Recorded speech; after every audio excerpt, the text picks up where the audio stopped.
Still leaving your cash in a term deposit at 3.8%? While your money sits, property prices in Brisbane and Perth have been climbing 10 to 20% a year. Today, I'm revealing two ultimate money-making secrets in Australian real estate. The first, 99% of people know. The second can rocket your wealth straight to the moon. Here's the shocker. There's a policy that can make the Australian Taxation Office not only skip your tax, but send you a refund. And the higher your income, the more it saves you. By the end of this video, you'll understand why wealthy Australians hold multiple properties, how they can legally pay almost no tax, and even get money back. I'll also share a final little-known tax hack, one even many accountants miss, that lets you stop worrying about capital gains tax. The real engine of property wealth is built from layer upon layer of tax strategy. Hi, I'm Alex. I hold master's degrees in accounting and business administration. When I worked as an accountant and then a GM of a listed real estate company, I began my property investment journey. Then I started my own company helping hundreds of people invest in the property market to achieve financial freedom and retire early.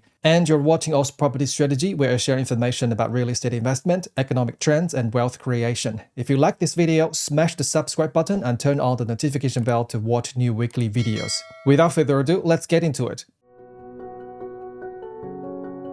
In Australia, there are only two reasons to buy a residential investment property. Two ways it makes money. First, rent. If you find a tenant to live in it, you collect the rent. After you subtract holding costs, if there's a surplus, it's a positively geared property. If there's a shortfall, it's negatively geared. In residential property investing, cash flow is usually the smaller piece. Its job isn't to make you rich. It helps you to hold the asset long enough to capture the bigger prize, capital gain. The goal is for price growth to beat bank interest. Saving rates are typically 2 to 5%. Right now, a 12-month term deposit is about 3.8%. House prices? Detached homes averaged around 7% per year long-term, and since the pandemic, Brisbane and Perth have been rising 10 to 20% a year. That gap is huge. At 80% lending, roughly 4 times leverage, and compounding over time, after 10 years, the difference can feel like a rocket to the moon. Also note, rent and capital gain are taxed separately. Cash flow and its income tax are assessed each year while you hold. The buy and sell difference is used to calculate capital gains tax when you sell. Even if you're buying mainly for capital growth, you'll likely rent it out. Rent is taxable income. If you hold the property in your personal name, the rent is added to your personal assessable income every year. For example, your salary is $80,000 and the rent received is $40,000. For tax, your total income is $120,000. Under the financial year 25 to 26 personal income tax rates, that rental portion faces about 30% tax. With a higher salary, you could land in the 45% bracket. Sounds heavy until you remember investment properties come with many deductible costs. The biggest is interest on the loan. Most holding expenses are deductible. Interest, repairs and maintenance, council rates, strata, water council, water connection charges, insurance, property management fees, advertising, land tax, and more. Then there's the key deduction, depreciation, on appliances, fit-outs, and building structure, and any extensions or renovations. If the building's useful life is 20 years, its book value falls each year. That drop is depreciation, counted as a holding cost and therefore deductible. If total holding costs exceed rental income, something powerful happens, negative gearing. The loss is deducted from your personal income before tax. Now back to our example. Salary $80,000, rent $40,000, holding costs say $50,000. The property loses $10,000, so your taxable income falls to $70,000.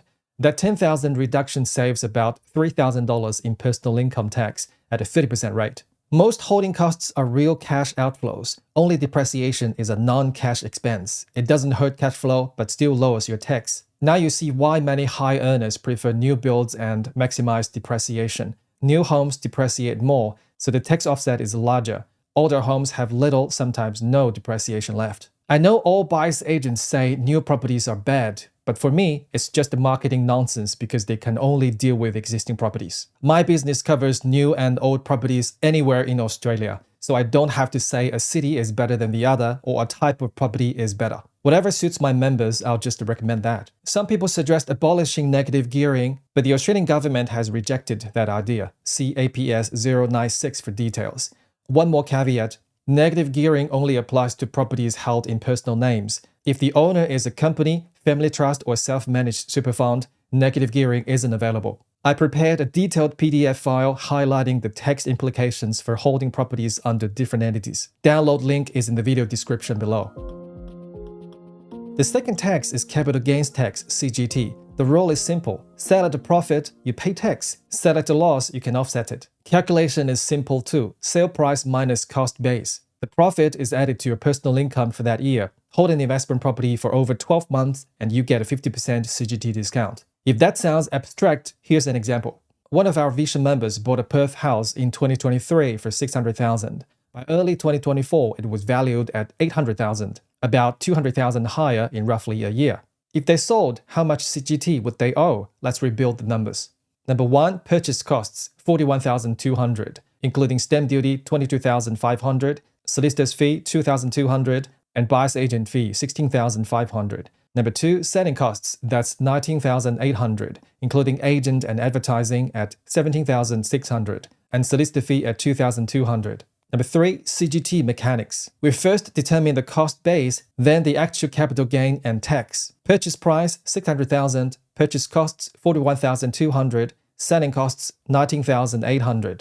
Then we need to consider depreciation. Division 40 depreciation, that's plant and equipment, is $3,000. Think carpets, air conditioning, flooring, items separable from the building. These are standalone assets, so they don't reduce the cost base. The Division 40 you claimed during ownership already reduced your income tax. You don't need to pay it back on sale, an advantage. Since 2017, only brand new plant and equipment is claimable. Brand new homes qualify, and items you install after purchase qualify. Then the Division 43 depreciation, that's building write-off, which is $10,000. This is the building itself and must be subtracted from the cost base, which increases the taxable capital gain. You claimed this during ownership to cut the personal income tax. On sale, the lower cost base claws it back. The net effect is you enjoyed an interest-free loan from the ATO while you hold the property. One reason we advocate buy, hold, don't sell. These two depreciation streams are why many high earners prefer house and land packages. After calculation, the cost base is $651,000. Assume no carried-forward capital losses and the property was held for over 12 months, so you get the 50% discount. The taxable capital gain is $800,000 minus $651,000 times 50% equals $74,500. If your personal income tax marginal rate is 37%, the CGT is $27,565. So from a $200,000 paper gain, what do you actually pocket after cost and CGT? That's $200,000 minus purchase costs minus selling costs minus CGT. Equals $111,435, a bit over half. If you have any questions about property investment, please book a free 15-minute discovery call on our website. If you want a team offering one-stop service to help you build a property investment portfolio, achieve financial freedom, and retire early, join our Vision membership by booking a 30-minute obligation-free discovery session to start with. Or to keep it simple, our data-driven buyer's agency service can help. We buy and manage properties for our clients anywhere in Australia. Links to the service are in the description below. If a property has always been your principal place of residence, there's no CGT when you sell. If you lived in it first and then rented it out, get a valuation at the start of the rental. When you sell, you only pay CGT on the gain during the rental period, and you can still use the 50% CGT discount. For example, you buy a home, live there for 2 years, then move out and rent it. As long as the rental period is under 6 years and you move back in within those 6 years, that property in the rental period is still treated as your principal place of residence, so no CGT on the gain for that period. This is the 6-year rule. You can use it repeatedly. Rent for 5 years, move back and live there for 1 year, rent for 5 years, and so on, keeping the principal place of residence status and avoiding CGT. But if any one rental period exceeds 6 years, that block is treated as an investment period, and the gain for that block is accessible for CGT, and with the 50% discount. Outside those 6-year blocks, the time you live there still counts as living in your principal place of residence. Our usual advice after you buy a home, don't rent it out immediately. Move in first, then rent later. Get a valuation when leasing begins. Every 5 years, move back for 1 year, then rent again. That way, the property in the whole holding period will qualify as a principal place of residence, and there's no CGT on sale. I've seen clients pay tens or even hundreds of thousands extra by misunderstanding these rules. Speak to an accountant before selling. The savings can be enormous. If you want to learn by yourself, check the ATO guidance pages.